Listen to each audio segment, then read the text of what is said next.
presenting the first film. It's called All of Your Notice. My name's Mara Ramirez. I made a vlog online with a musical score by AC Crowley.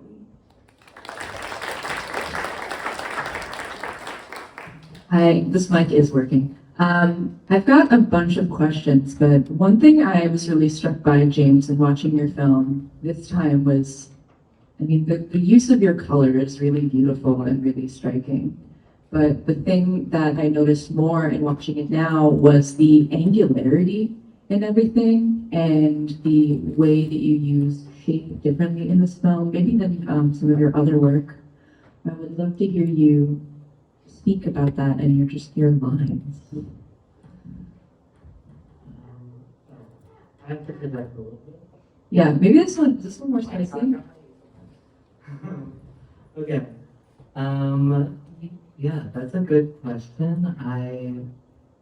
When I started thinking about the film or started putting it together, I was thinking a lot about, maybe this is a strange thing to go into the end of the film, but like the video games that I was like growing up, like the old LucasArts style, like point and click games. And yeah, thinking of like putting colors together in the way that they did before we had all the colors available on the computer. You know, more, not cel-shading, but kind of that style. And I think when I started thinking of color in that way, like the angularity of the shapes just came naturally. But also in terms of the themes of the film, like it's, I don't know, when I was putting the shapes together, I would always associate like the rounded shapes with the character of Olive and all the more angular shapes with what's this character in some ways. That made sense, especially towards the end with the fire and the water, and then they're all together. Yes, it kind of switches at the end. That's the synthesis. In contrast to those heart shapes, I really loved how in your film, Mara, you have sort of the opposite, where all of these really smooth, soft edges, which I think are really informed by the material that you're using. Can you speak to the softness and also to the materials you're using? So Lemon Lime was like my first real deep foray into like animating for really long stretches of time in a small room with no windows and underneath like toilet pipes in underground school. And I was using graphite. I'm really obsessed with graphite. Shout out graphite. Love graphite. It's like rubbing a rock on a dead tree, and I get really like existential about that. And I was like really deep in like my existential drawing hole where I was like not seeing anyone. It was winter. I was breathing way too much graphite powder, which is really bad for you. And these shapes are just coming out. Honestly, it was a very generative process where I just started drawing, and I'm actually using a draw and erase technique, which is also called palimpsest. I only read it. But yeah, I didn't even know what it was called until I finished the film. Kind of in the vein of like William Kentridge or other people who do draw and erase. So I was drawing a shape and letting it lead me where I wanted to go through drawing, erasing, and leaving the traces and seeing what came out. Yeah, so they're really organic shapes that are based on like feelings I was having at the time, really sitting with my emotions and just thinking about stuff, honestly. Thinking about stuff in your animation hole. Yeah, this is very in my brain, out of my brain. So this piece was made sort of, I know it's collaboration maybe is the wrong word for what's happening with your piece and with the musician AC Crowley. I'm wondering if you can speak, I would love for you to speak to that relationship and how the music and the drawing are related, because I don't want to use the word collaborate. Yeah. Um, Yeah. that wasn't a question, but please say some words. Yeah, that's my friend. Their name is Alex, and they go by AC Crowley for music stuff. And they had released this sort of compilation of lots of different songs they made in their bedroom alone. So again, really like deep in the hole of like just feeling your feelings and by yourself and putting it out after. And this song was actually a 9-minute song. That was the I think it was the last song on the album. It's called Gatorade Motif, and all the songs are named after different Gatorade flavors. And like mine was the best. And the song is 9 minutes long, and I just was listening to it on repeat, like in my feelings, and I was like, these are my feelings too. I don't understand. So like, me and Alex would talk about our feelings, and they're also a non-binary musician, and I was really coming out at this time, and really sitting with those feelings and like learning that coming out wasn't as much of a punctuation, but more of a semicolon, and like it was just like a really generative process to be like sitting with those feelings and like collaborating in a way with Alex. But really, we just kind of understood each other through each other's mediums, and they just worked together. And so I asked them, will you please make this song shorter because it gets 9 minutes? And can I please make a music video for you? And they just really worked together. Yeah, so kind of like, I feel like a lot of the film is like about like dysphoria through being cis-assumed, and just like being misunderstood and like mistaken identity. And me and Alex didn't have that with each other, and we just clearly saw each other, so it felt really good and fitting for those two works to unite. Also, we're both looping animation loops. They use looping pedals. They're working by themselves. Yeah, they just felt really related and suitable for each other. Hearing that genesis is really cool, but thinking about your technique of using this like draw and erase animation palette, that's whatever, it's like a million names and none are standardized. But with that process, you see the past as you're drawing the present, and you're like thinking about the future. Yeah. So you're seeing this timeline in a different way, which I think relates to this like semicolon idea, which is really cool. Yeah. Yeah, it's like we're always changing and growing and understanding ourselves deeper, and that's kind of like, and honoring that other person that maybe didn't have those tools. And that was like really clearly, I think, shown also, like this person growing too big for the house, and like they can't get the other shoe off, it doesn't fit, and like the house is on fire, but they find a lake to go in and be comfortable, which feels super related to your work as well. In contrast to your process for developing this film, I feel like yours is more structured. This was a film that you worked on as a student, and because you're a student, you have to like check all of these boxes as you go through and have all these check-ins. I would love to hear you speak about that process of creating this film, and how did you go from that little, this little thing to that thing, which is not little.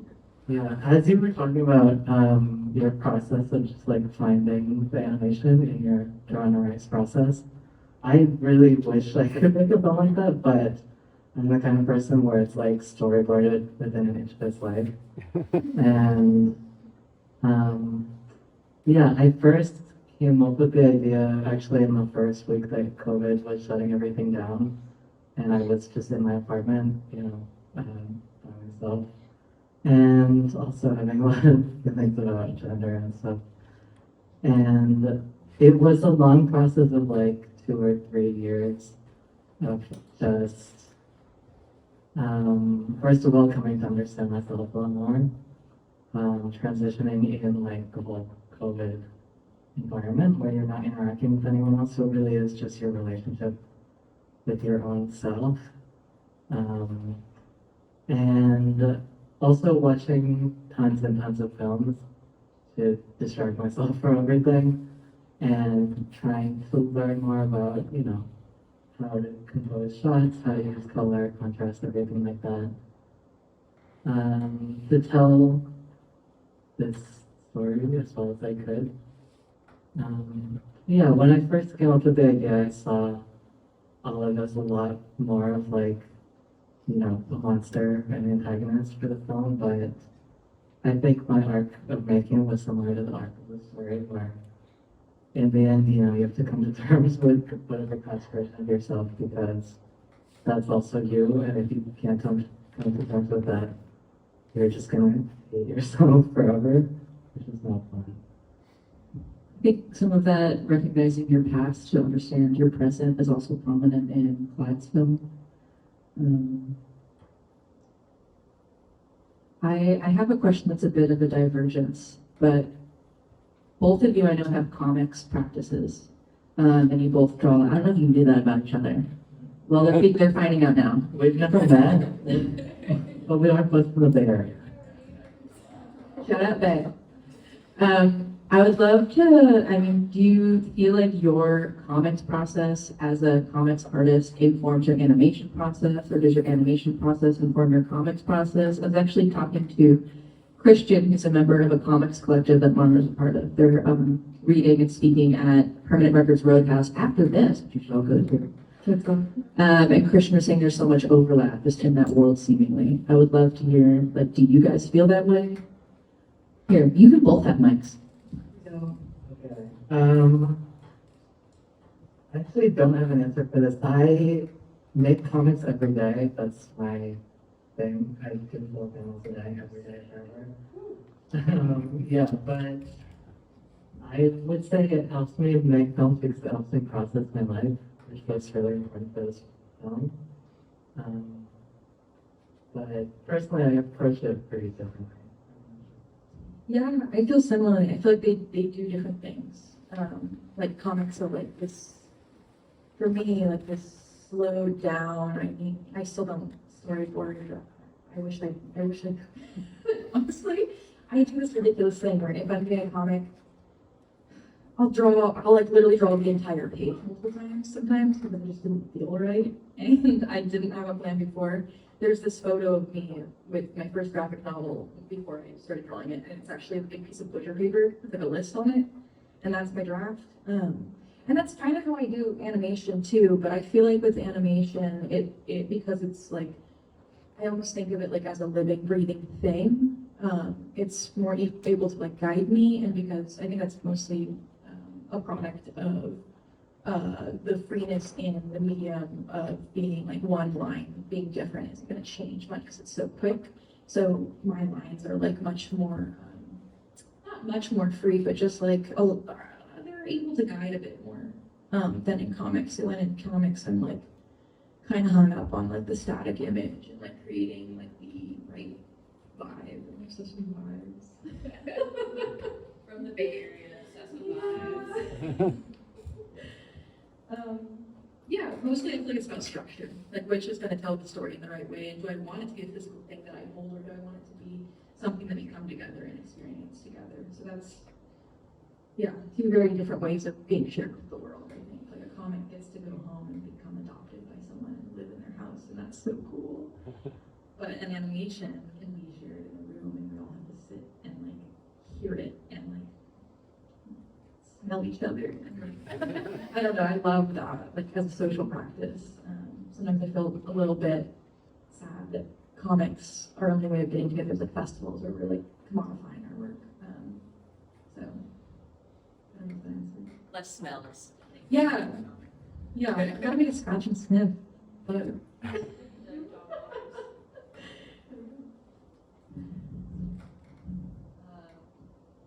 I would love to see if anybody here has any questions, the audience, or compliments. You can just compliment them. You don't even have to ask a question. Yes, I see a hand. Would you like a microphone? No, that's okay. Okay. My question is just, where can I find these aforementioned comics? Oh, that's an amazing question. Yes, where can we find your comic work? My comics are a secret right now. Maybe one day I'll put up another thing, but it's my diary. I love them. I think it's really important to have. I also do secret comics right now with a character named Blvd. Freak Comics is the collective that I'm a part of that I started, and I think our URL is freakcomics.com. I'm not sure, but if you look us up, you can find it there. Also at Permanent Records today until 10 p.m. Our books will all be there, and some other really great comics artists as well. Yeah. And I want to say James does post work on Instagram, so this is also where you can see some of his comic work. Sorry, blowing up your spot. Any other questions? Yes. I have a question. Something that, right, this is a coming of age theme showing, and I love transits and coming of age stories, transits on their coming of age, because I think that it just like speaks to that like transition, I guess, in life, and I am curious if either of you have thoughts about that and what that means, like what that genre means What was the last part of the question? to you. I'm just asking if you have thoughts about coming of age and like what that genre is in your work and what that means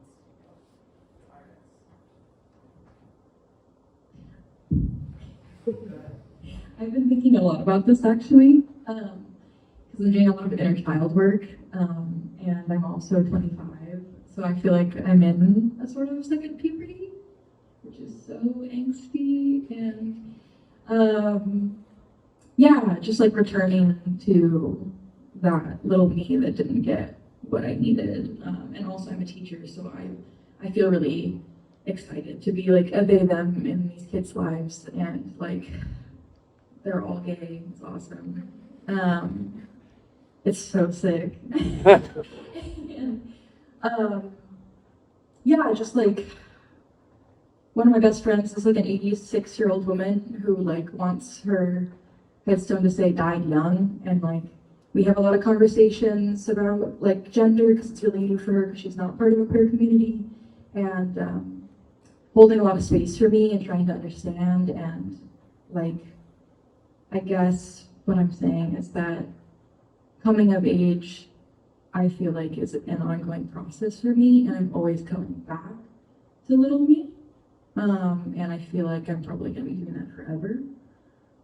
But especially right now. And thanks. That makes sense. The semicolon. Yeah, I live in the nuance, baby. I live in the middle. I actually never thought of this film as like a coming of age film until you put it in this coming of age screening. But obviously it makes perfect sense. It is like, like you were saying, that transitioning aspect of gender and coming of age is kind of always going to be connected. I mean, they call it second puberty for a reason, and this is definitely my second puberty angsty movie. But it was really exciting for me to see it with Clyde's film, which is a movie that I saw when I was an actual teenager. I haven't seen it since then. And at the time, it was a huge inspiration for me, and I didn't know why I connected to it so much. And now, I do know why. And also just that it's a really amazing film. So it feels very full circle, this whole thing. Clyde came to visit you, goes to visiting artists at CISA, which is a summer program in California, an art summer program, and he came as a visiting artist in the animation department. He very much wanted to be here, but was unable, and he just thinks you're cool. Any other questions from the audience? Again, compliments, we'll take them. Thank you. Yes. Devin has a question. Yes. More of a compliment, I guess. But I guess,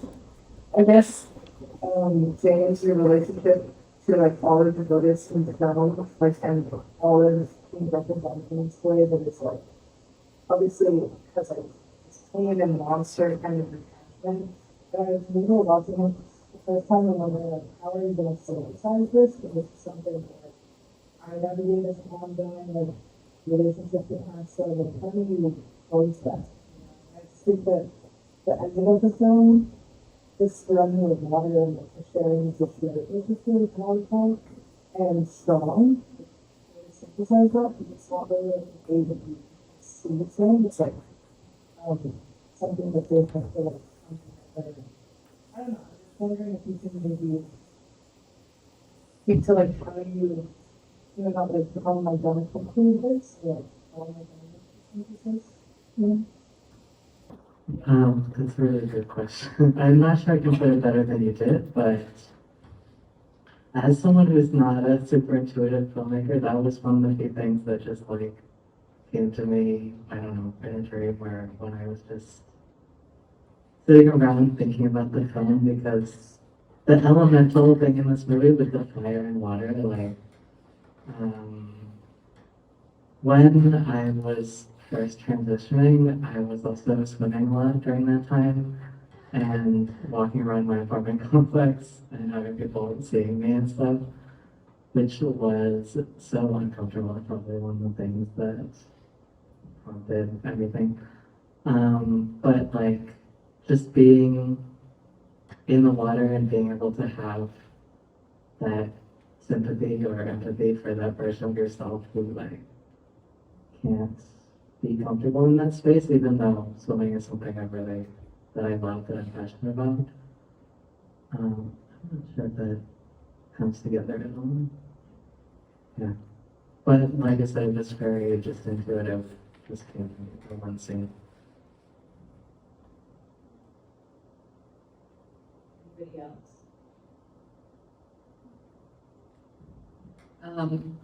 I would like to thank you so much, both of you, for coming, for allowing our films to be screened, for coming for this Q&A. Mara also made this poster that's behind us as well.